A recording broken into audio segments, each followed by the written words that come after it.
Okay, so let's really get into this. There's this fundamental question about human performance, right? Hmm. We've all seen it. You see people who are genuinely talented. I mean, they have the intelligence, the The skill. capability is all there. On paper, it's perfect. Exactly. The capability is there, but they're just stuck. They hesitate or they quit a little too early. And it's not from a lack of effort. It feels like this invisible internal friction. That's the perfect way to describe it. Internal friction. It's the gap between what you know you can do and what you actually allow yourself to do. So that's what this deep dive is really about. We're setting up a kind of high-level strategy session here. We are. And we're moving past the simple motivational talk. We're focusing on a core principle, a really foundational one. The mind is the starting point for absolutely everything you build. I like that. It's not just philosophy, it's a design requirement. You have to engineer the foundation correctly. Precisely. You have to analyze the psychological mechanisms themselves, the ones that drive success versus the ones that, lead to stagnation. And the goal is to systematically reset those mental scripts. And it all comes back to that core idea you mentioned. It does. It's an ancient insight that we have to treat as a modern strategic fact. The mind is everything. What you think, you become. That isn't just a nice quote. It's a statement of human engineering. It implies control And responsibility. and responsibility. Because if we accept that, then the flip side is also true. If your thinking is weak or unfocused. Your actions will be too. They can't be anything else. Absolutely. It's what I'd call the paradox of capability. You can have all the skills in the world, the resources, the experience. But if your internal thinking is small, if it's defensive, your life stays small. That's a powerful thought. Your life can't outgrow your thinking. It can't. Your decisions, your confidence, it all gets capped by that low mental ceiling. So the real turning point, the fundamental shift, is the moment you change how you think. And that's our mission here. To turn that insight into something tactical, something clear for you, the listener. Because we're tackling that loop, right? If you keep thinking like the old you. You'll keep living like the old you. Yeah. The task is engineering a complete, deliberate mindset reset. Okay, but that idea of control, it can feel so elusive. I mean, especially today. So many of us, professionals, entrepreneurs, we feel like we're just reacting all the time. To external noise. To constant external noise, deadlines, criticism, social media. You're just bombarded. So in that kind of environment, how do you genuinely take charge of your inner world? Well, this is where you have to start seeing the mind differently. It's not just a tool, it's a territory. And it's a territory that demands governance. Governance, I like that word. Because it frames it as both a warning and an opportunity. The warning is, it's quite stark. If you do not actively take charge of what goes on in your head, something or someone else will. The environment, the news, your critics. They will set the agenda for you. And passive thinking, by definition, leads to a passive life. A life where your results are dictated by circumstance, not by your own intention. So if you're struggling, it isn't necessarily a moral failing. It's a failure of governance, a failure of strategy. It is absolutely a failure of strategy. Look, every single thing you do, every decision, every habit, it all started with a thought that got repeated until it became automatic. A default pathway. Exactly. And if you keep choosing that path of least resistance, worry, blame, comparison, you're going to get the same results. It's not magic, it's physics. You cannot maintain a victim's mental script and expect to live the life of a creator. Yeah. It's impossible. The two are incompatible. The script has to come first. It must be aligned first, which means the first step is identifying who or what is driving when you're not paying attention. When the pressure hits, who grabs the wheel? That's a great question. What are those default drivers? Well, I have to analyze the common negative ones, the ones that hijack our agency. For example, if fear is running the show, You hesitate. instantly you hesitate. Fear just paralyzes you with the potential pain of failure, and the opportunity is gone. It's self-sabotage before you even start. Okay, and what if doubt's in charge? If doubt is in charge, you quit early. Doubt just chips away at your conviction until the struggle feels pointless. It convinces you to betray yourself. And the third one? Blame. Blame. If blame takes the wheel, you stop being a participant and you become a commentator. You waste all your time and energy pointing fingers at the market, your boss, anything external. Instead of solving the problem. Instead of fixing the situation, blame as a deflection completely halts progress. So the shift, the real change, happens when you replace those with an intentional trinity. Responsibility, discipline, and belief. That is how you take back the driver's seat. Reframing it as governance really does change the stakes, but that requires vigilance, which brings us to this idea of the mind as a valuable, guarded space. You have to be the gatekeeper. The ultimate gatekeeper, yes. Rejecting noise from the outside, but maybe even more importantly, rejecting the noise from the inside. So why is that so critical? Why guard it so fiercely? Because the mind is not a vacuum. That is a fundamental misunderstanding. If you are not intentionally filling it with what is useful, with clarity, with solutions, with strength, it will automatically fill up with what is easy. And what's easy is worry, comparison, excuses. Regret, guilt. The path of least resistance for the brain is often the one with the least accountability. And when those easy thoughts get repeated, they just become normal. They become your default state. They normalize hesitation. The brain just reinforces the pathways you use most often. So you wake up thinking small, you go to bed doubting yourself, and you end up living in a cage that you built. The problem isn't your ability, it's a deficiency of strategic thinking. Which connects to the idea of the internalized voice. It's not always our own voice we're fighting, is it? That's absolutely right. So many of us are carrying around these old, toxic mental scripts that we acquired from other people, a critical parent, a pessimistic mentor. Someone who discouraged you from aiming too high. Exactly. And that becomes this internalized toxicity, a little whisper of doubt that follows you everywhere. The only way to stop it is to take radical responsibility for the thoughts you allow to stay. You have to evict those old tenets. So the critical insight, the thing that breaks the cycle, is realizing that not every thought that pops into your head is true. Or useful. Yeah. Or deserving of your attention. It's just input. You have to be a bouncer at the door of your own mind. A very selective one. Not every fear deserves your time. Not every opinion deserves a seat at your table. Your mind is your most valuable asset. You have to stop renting it out to every failure and every anxiety that comes knocking. The job is to be more selective. Highly selective. You have to consciously upgrade the conversations you have with yourself. Move from, I always mess this up, to something clear, something intentional, like, I will succeed because I am willing to figure this out. That active selection is the first real act of mental discipline. Okay, let's move in for the tactical framework for actually making that change. We've defined the problem. This old mental script is like driving with the parking brake on. It's why people feel so stuck. They work harder, change jobs, but get the same results. If all that external effort is a problem, what's the system for changing the internal pattern? The internal parking brake is that belief system, that automatic thought that says, I can't do this. It runs on autopilot. And if you don't change that, all your effort is just spent fighting yourself. So we need a system, an operating manual, and the framework laid out is 3 steps: awareness, challenge, and replacement. Yes, and it has to be a rigorous process. It starts with step 1, awareness, catching your thoughts. Becoming an observer of your own mind. A neutral observer.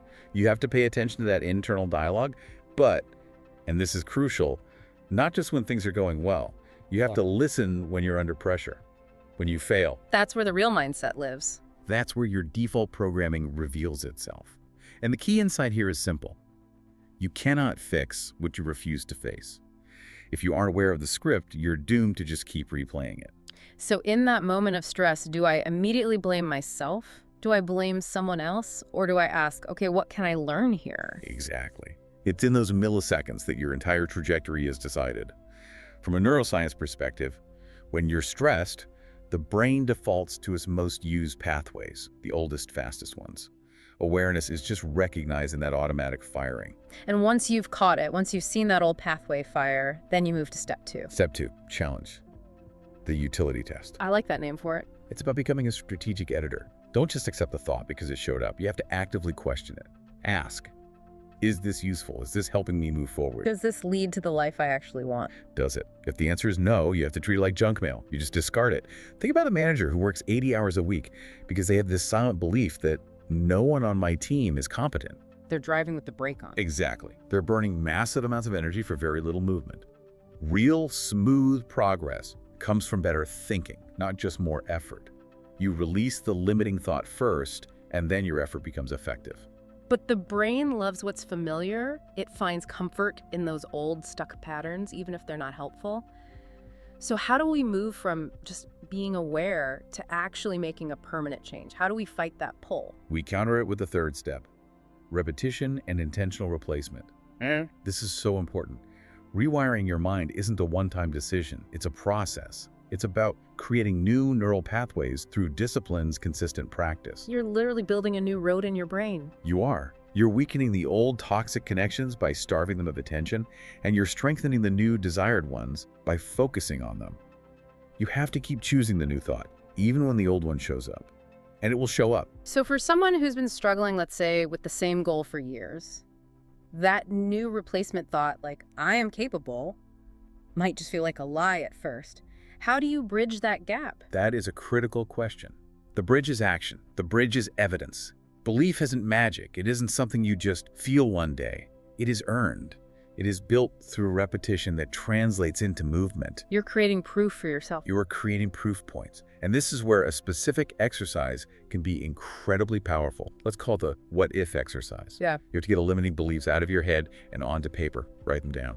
I can't succeed without support, or I failed before, so I'll fail again. Exactly. Get specific. Then you intentionally, almost like a lawyer, replace them with powerful, clear statements rooted in responsibility. I will succeed because I'm willing to figure it out. Or every failure has made me smarter and stronger. So it's not just positive thinking, it's instructional language. You're programming yourself. You are absolutely programming. You repeat the new script until it starts to sound more familiar than the old one.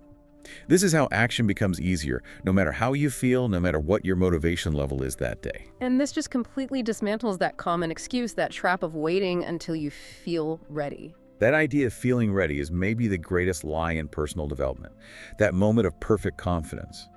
It rarely just arrives.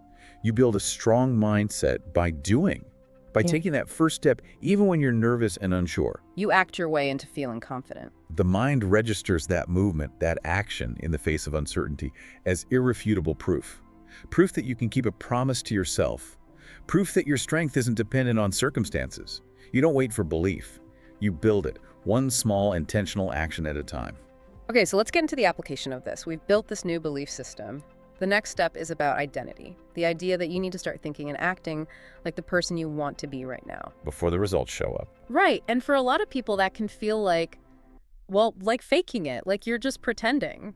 What's the strategic difference there? It's a profound difference. Faking it is external. It's a performance for others. You're hoping they buy into your costume. Intentional alignment is purely internal. It's for you. It is a decision you make for yourself. You decide to operate from a higher standard, regardless of who's watching.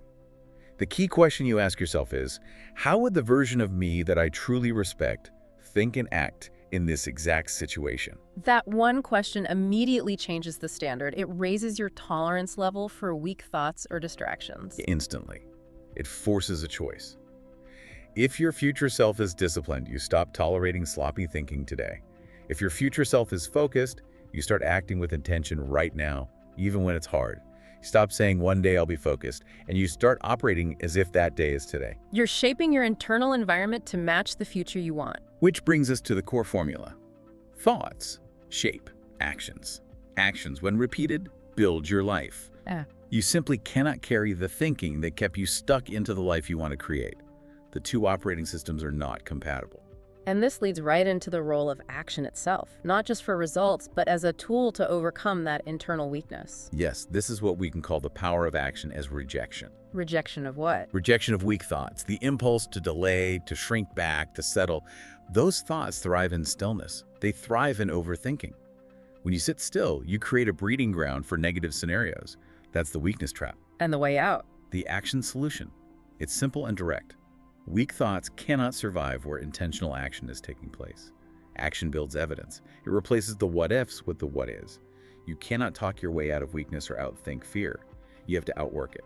So when that feeling of doubt hits hardest, the best response isn't to argue with it in your head. No, the response is to move. To take the smallest possible step. Write the email, make the call, finish the one task. That physical movement trains your brain to value progress over perfection, to value movement over fear. Action doesn't just create results, it creates belief. It's physiological proof. When you act in spite of doubt, you weaken its power over you. You teach your mind that your decisions matter more than your momentary anxieties. Okay, so we've done the work. We've rewired our thinking. We're building belief through action, but the world is still noisy. How do we protect this new mental clarity from everything? The negative people, the information overload. This is the crucial transition from construction to maintenance. This is about guarding the mind. You have to treat your mind like a fortress, not a public park that's open to everyone and everything. It starts with filtering your inputs then. It has to. You must be strict, almost surgical about what you consume. Media, conversations, everything. Apply that utility test globally. Is this making me better? Or is it just draining my energy? If it weakens your perspective or causes blame or comparison, It has to go. It doesn't deserve your attention. What you hear repeatedly becomes what you believe. And what you tolerate in your environment is what you will end up repeating in your own head. and it's not just digital inputs, it's the people you're around. The environmental impact is huge. You have to intentionally seek out people who challenge you in a good way. People who speak with strength and take ownership. They sharpen you. They remind you of what's possible. And on the flip side, you have to create boundaries with people who are stuck in that victim mindset. You must. But guarding the mind is also about the internal boundary. Checking in with yourself when you're tired or disappointed, that's when the old patterns try to sneak back in. And discipline is choosing the right thought when the wrong one feels so much easier. It's about staying grounded in your new script, even when everything is trying to shake you. And this feeds directly into your self-talk. Strategic self-talk. You have to be your own primary listener. Your inner voice is the ultimate authority for your brain. So you have to rigorously replace that self-defeating language like "I always mess up" with belief language. Something like, every setback is a lesson that moves me forward. I handle challenges with a calm, analytical mind. These are direct instructions for your brain. They reset your focus and build your identity.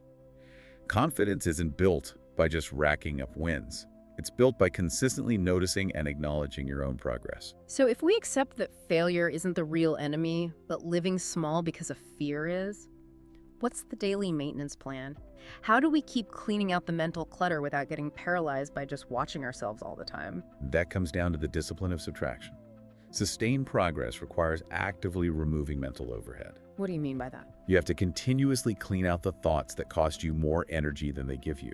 Regret about the past, guilt over mistakes you've already learned from, fear-based assumptions about the future. They're not useful. They steal your focus from the present. You can't move forward freely if you're dragging every past mistake with you.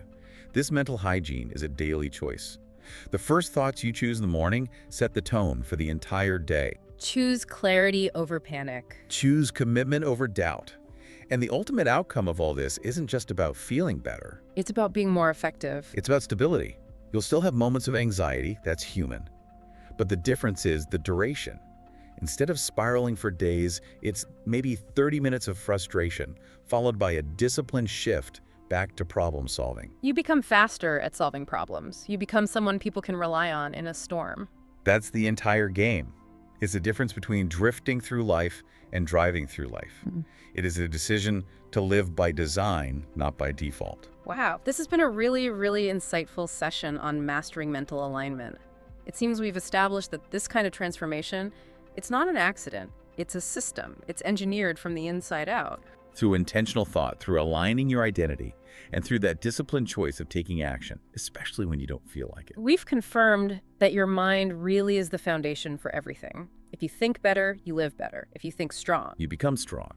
And that strength is real. It's grounded. It's not dependent on external validation or circumstances. So for you, the listener, taking this forward, let's leave you with one final provocative thought to really anchor this practice. If it's true that your life follows the path of your most consistent thoughts, then what thoughts are you repeating every single day that are truly worthy of the future you claim to want? The capability, the strength, it's already in you. Yeah. You just need to think in a way that reminds you of it every single day. The work starts right now with the very next thought you choose.